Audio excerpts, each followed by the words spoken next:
I like to hide Annabelle in my films.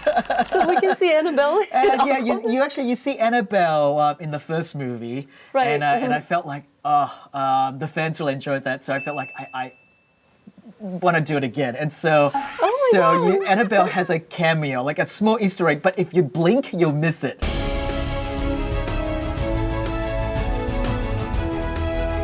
Hi, you guys. I'm James Wan, director of Aquaman and the Lost Kingdom. Big fan. Thank you. For both superhero films and the horror genre. I'm a big fan of horrors. Aquaman this time particularly went a visually stunning underwater scenes. Is there any particular challenge you face this time?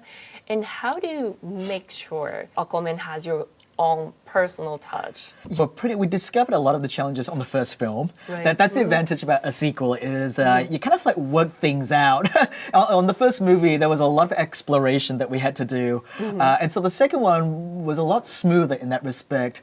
And also between the first movie and the second film, technology has grown significantly. And so, I can really kind of create more. I know people enjoyed the world of Atlantis and the underwater kingdom. So I really took my time to create this world in the second one.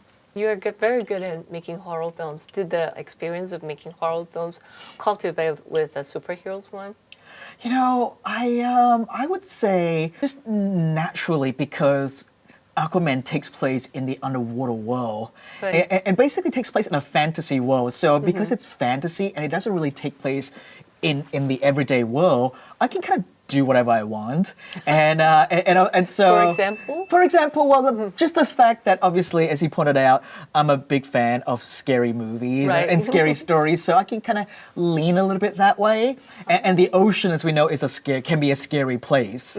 So the idea of like getting to create sort of potentially scary, terrifying creatures in the ocean was cathartic and fun at the same time. Is there any particular way that maybe an Easter egg or personal touch that you implement with your movies to make sure they have the personal signature of James Wan? I guess, the one Easter egg that I started a while ago, more kind of just for fun as a joke, but now it's like an ongoing thing, is I like to hide Annabelle in my films.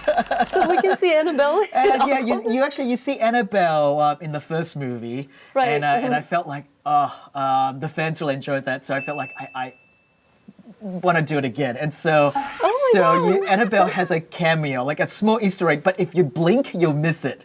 So people have to look out for her. Wow. Yeah, so she's in this one as well.